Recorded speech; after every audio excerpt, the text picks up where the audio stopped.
.45 is a profoundly unpleasant movie to watch, and derails into unnecessary smut in its final third, but is somehow satisfying in its own morbid way. Quote, "There are things that happen between a man and a woman that sorta make everything else seem unimportant."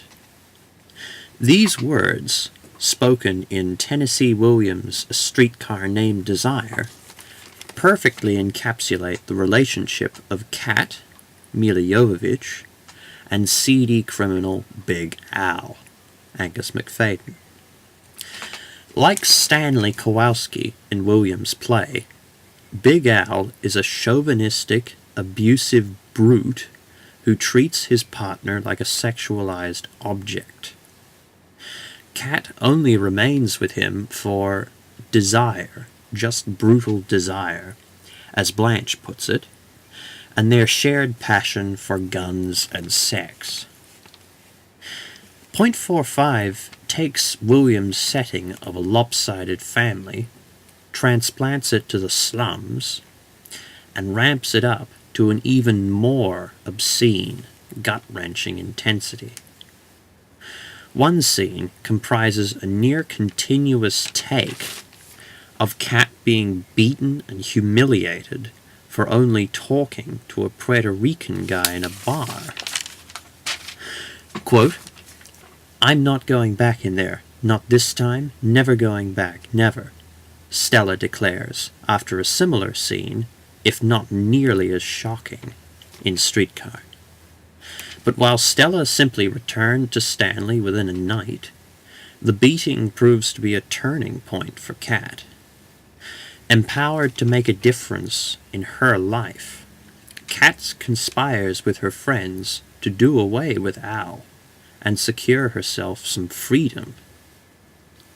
Jovovich's performance is outstanding and raw, flawlessly enacting the living hell that thousands of abused women endure daily. Kat comes across as brainwashed and strong at once, and the film gives you no trouble caring about her. But Macfadyen is just as solid in his role as Al. Having watched him as a gun-fu dictator and an evil, hyperactive sorcerer, I admire Macfadyen's range, but in this movie, he is just terrifying. Gone are any traits of handsomeness that may have redeemed Stanley in Streetcar. Big Al is racist, sexist, slovenly, greasy-haired, and unashamedly cruel, with a wolfish appearance that will likely set you on edge.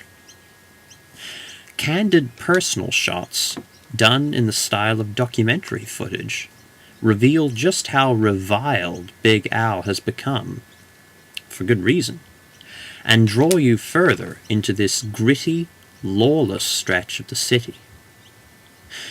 Under the horrific circumstances, you, like every one of Kat's friends, will end up genuinely wishing for Al either to be killed or put behind bars.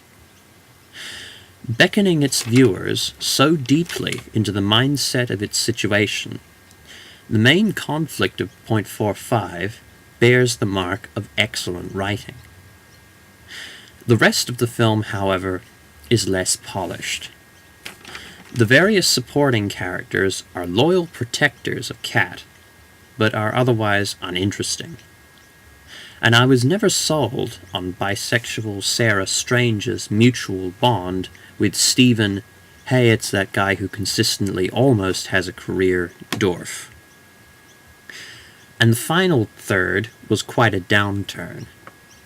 The ending was a long-awaited triumph for Kat, in that Al is finally arrested and she is finally granted her own independent life, but could have been far tighter, with more dramatic impact, less dawdling, and fewer gratuitous sex scenes.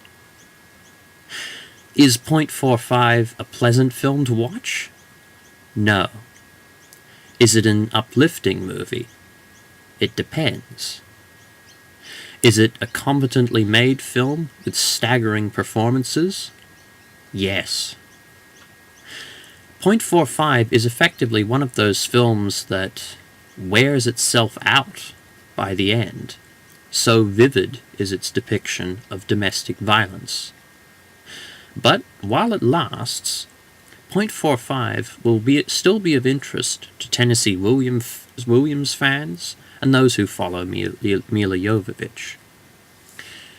Given that .45 failed critically and commercially, or performed poorly upon its release, I would say that this film has enough positive aspects to become a cult movie.